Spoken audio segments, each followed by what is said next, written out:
Hello students, BA second year की आज की क्लास में हम ब्रिटेन में विधि के शासन की अवधारणा का अध्ययन करेंगे। विधि के शासन की अवधारणा का या कानून के शासन की अवधारणा का अध्ययन करेंगे। ब्रिटेन को विधि के शासन की अवधारणा के लिए या ब्रिटिश राज व्यवस्था को कानून के शासन की अवधारणा के लिए पहचाना जाता है और इसके साथ में, इस अवधारणा के साथ में डायसी का नाम जुड़ा हुआ है। डायसी ने अपनी रचना the law of the constitution में विधि के शासन की अवधारणा का प्रतिपादन किया है और उन्होंने विधि के शासन की अवधारणा के तीन अर्थों में उन्होंने विधि के शासन की अवधारणा का प्रतिपादन किया है। नंबर 1 है विधि की सर्वोच्चता, नंबर 2 है एक ही विधि का न्यायालय और नंबर 3 है विधि का शासन नागरिक अधिकारों का रक्षक है। तो पहली जो विशेषता उन्होंने बताई है उसका मतलब है कि ब्रिटेन में विधि जो है वो सर्वोच्च कानून है। विधि जो है वो सर्वोच्च है, सभी विधि के नियंत्रण में है, सभी विधि के अधीन है और कोई भी विधि से ऊपर नहीं है। मतलब कानून से ऊपर कोई भी नहीं है, चाहे वो कानून को बनाने वाला हो और या फिर कानून को लागू करने वाला हो, सभी कानून के नियंत्रण में है और कानून अपने आप में सर्वोच्च है। शासक और शासित दोनों ही एक ही प्रकार के कानून के द्वारा शासित होते हैं और नियंत्रित होते हैं। इस तरह की बात विधि की सर्वोच्चता के अंतर्गत आती है। तो ब्रिटेन में सम्राट की सर्वोच्चता नहीं है, ब्रिटेन में प्रधानमंत्री या मंत्रिमंडल के सदस्यों की सर्वोच्चता नहीं है, ब्रिटेन में प्रशासकीय नीतियों का और प्रशासनिक नियमों का या उसके आधार पर सरकार की नीतियों को क्रियान्वित करने वाली नौकरशाही का बोलबाला है। लेकिन नौकरशाही भी कानून के नियंत्रण में ही है और प्रशासनिक नियम जो है वो नौकरशाही को या प्रशासनिक कानून या प्रशासनिक विधियां किसको नियंत्रित करती है, नौकरशाही को भी नियंत्रित करती है। तो वो भी कानून के अंतर्गत ही आते हैं। तो कानून के नियंत्रण में है शासक भी और जनता भी। तो विधि की सर्वोच्चता, एक ही विधि और न्यायालय। विधि के शासन की अवधारणा के संबंध में ये कहा गया कि शासक और शासित एक ही प्रकार के कानून और एक ही प्रकार के न्यायालय के नियंत्रण में है और उन्हीं के द्वारा वो क्या होते हैं, शासित होते हैं। एक समान अपराध किए जाने पर एक समान दंड दिया जाता है। इस तरह की बात विधि के शासन की अवधारणा में ब्रिटेन में बताई गई है। तीसरी बात कही गई कि विधि का शासन नागरिक अधिकारों का रक्षक है। इसके लिए हम ये कह सकते हैं कि व्यवस्थापिका जो है वो मौलिक अधिकारों के विरुद्ध जाकर कानून का निर्माण नहीं कर सकती और वो जो कानून है जो कि स्वयं व्यवस्थापिका ने बनाया होता है वही नागरिकों के अधिकारों की रक्षा करता है। तो विधि का शासन क्या है, नागरिक अधिकारों का रक्षक है। या कोई बलशाली व्यक्ति किसी निर्बल व्यक्ति के अधिकारों को छीनता है तो न्यायालय जो है वो क्या करता है, उसके अधिकारों की रक्षा करता है। और ये रक्षा किसके संदर्भ में होती है, कानून के शासन के संदर्भ में होती है। तो 3 विशेषताएं बताई गई डायसी के द्वारा।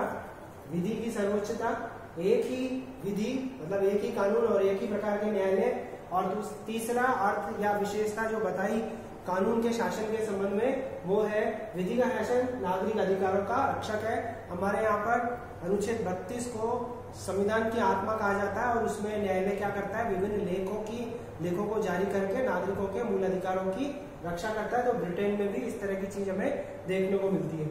अब जैसे आपने ब्रिटेन के संविधान के संबंध में पढ़ा है कि सिद्धांत और व्यवहार में अंतर पाया जाता है। सिद्धांततः सम्राट जो है वो सारी शक्तियों का या सर्वोच्च कार्यपालक होता है, लेकिन वास्तव में उसकी शक्तियों का प्रयोगकर्ता कौन होता है, प्रधानमंत्री और मंत्रिमंडल। सिद्धांततः वहां पर शक्तियों का पृथक्करण होता है लेकिन व्यवहार में शक्तियों का पृथक्करण नहीं होता। सिद्धांततः विधि के शासन की अवधारणा का अस्तित्व होता है लेकिन वास्तव में विधि के शासन की अवधारणा पर कुछ प्रतिबंध पाए जाते हैं जिसके कारण विधि के शासन की अवधारणा जैसी कि डायसी ने बताई है वैसी वहां पर दिखाई नहीं देती। कुछ प्रतिबंध या कुछ सीमाएं जो होती हैं वो विधि के शासन की अवधारणा को बदलकर रख देती हैं। तो उन सीमाओं को और उन प्रतिबंधों का हम क्या करेंगे, अध्ययन करेंगे। तो सबसे पहली सीमा या सबसे पहला प्रतिबंध है विवेकात्मक शक्ति। जैसे कि विधि का शासन ये कहता है कि जो भी नौकरशाह हैं, जो भी अधिकारी हैं, उनका जो कार्यक्षेत्र निर्धारित किया गया है और उनको उनके कार्य क्षेत्र के लिए कुछ शक्तियां दी गई हैं, उस कार्य क्षेत्र में उन्हें कुछ कार्य करने हैं, तो उन्हीं कार्यों को वो करेंगे और उन कार्यों को करने के लिए उतनी ही शक्तियों का प्रयोग करेंगे जितनी की शक्तियां उन्हें दी गई हैं। लेकिन वास्तव में ऐसा होता नहीं है, और ये कहा गया कि वो क्या करेंगे, हर काम को नियमानुसार करेंगे, कानून के अनुसार करेंगे। लेकिन कई बार जो सरकारी अधिकारी होते हैं या जो नौकरशाह होते हैं, उनको अपने विवेक का प्रयोग करके भी अपनी शक्तियों को प्रयोग में लेना पड़ता है, या अपने विवेक से भी कुछ कार्य करने पड़ते हैं, जिसके कारण से विधि के शासन की अवधारणा का उल्लंघन हो जाता है। मतलब विवेक से भी कई बार कुछ काम करने पड़ते हैं। कई बार ऐसी परिस्थितियां उत्पन्न होती है जिसके कारण से उस समय जो नौकरशाह होता है वो ये नहीं देखता कि उसका क्षेत्राधिकार क्या है या उसकी शक्तियां कौन सी हैं, वह अपने विवेक से तात्कालिक रूप से उससे जो भी बन पड़ता है वो कर लेता है। तो जो विवेकात्मक शक्तियों का प्रयोग सरकारी अधिकारियों द्वारा ब्रिटेन में किया जाता है, उससे विधि के शासन की अवधारणा का उल्लंघन होता है। इसके अलावा लोक सेवकों की विशेष स्थिति, ब्रिटेन में लोक सेवकों के संदर्भ में एक विशेष प्रकार की स्थिति हमें देखने को मिलती है, और उसमें बताया गया इंग्लैंड में 1882 में लोक अधिकारी संरक्षण अधिनियम के विरुद्ध कोई भी कार्यवाही उसके द्वारा किए गए अपराध के 6 मास की अवधि के अंदर ही की जा सकती है, वरना टाइम बार्ड हो जाएगा। मतलब 6 मास के अंदर ही उसके विरुद्ध अगर उसने कोई गलती की है या अपने क्षेत्राधिकार का प्रयोग किया है, तो उस 6 महीने के अंदर ही उसके विरुद्ध कोई कार्यवाही की जा सकती है। तो ब्रिटिश लोक सेवा संरक्षण अधिनियम 1882 ईस्वी में पारित किया गया लोक सेवा अधिकारी संरक्षण अधिनियम, ये लोक सेवकों को विशेष प्रकार की स्थिति प्रदान करता है। टाइम बार्ड नहीं होना चाहिए। कोई सरकारी अधिकारी अपने क्षेत्राधिकार से बाहर रहकर कोई काम करता है, कोई गलती करता है, तो 6 महीने के अंदर उसके विरुद्ध शिकायत जो है वो की जा सकती है। लेकिन अगर समय बीत गया, 6 महीने निकल गए, तो उस अधिकारी के विरुद्ध कोई कार्रवाई नहीं की जा सकेगी।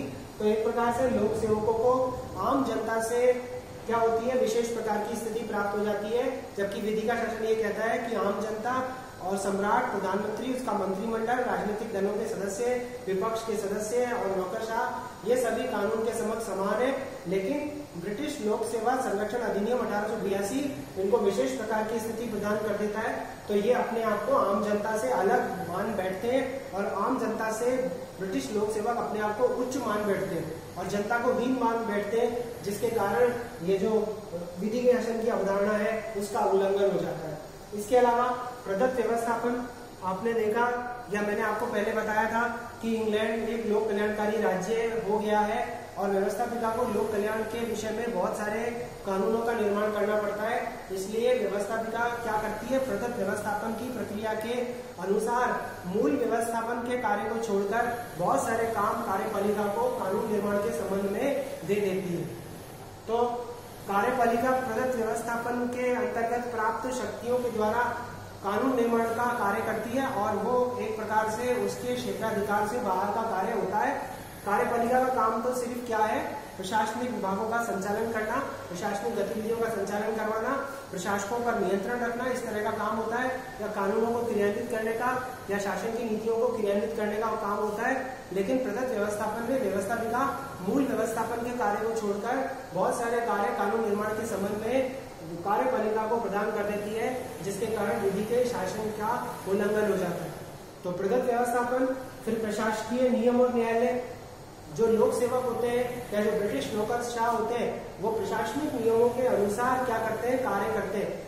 उनके कार्य करने के नियम अलग होते हैं। उनके खिलाफ अगर कोई कानूनी कार्रवाई होती है तो उसके लिए अलग प्रकार के कानून हमें देखने को मिलते हैं। तो कहने को तो एक ही विधि और एक ही न्यायालय के द्वारा सभी को शासित किया जाएगा, सबको एक ही कानून के नियंत्रण में रहना है और एक ही न्यायालय में उनको न्याय दिया जाएगा।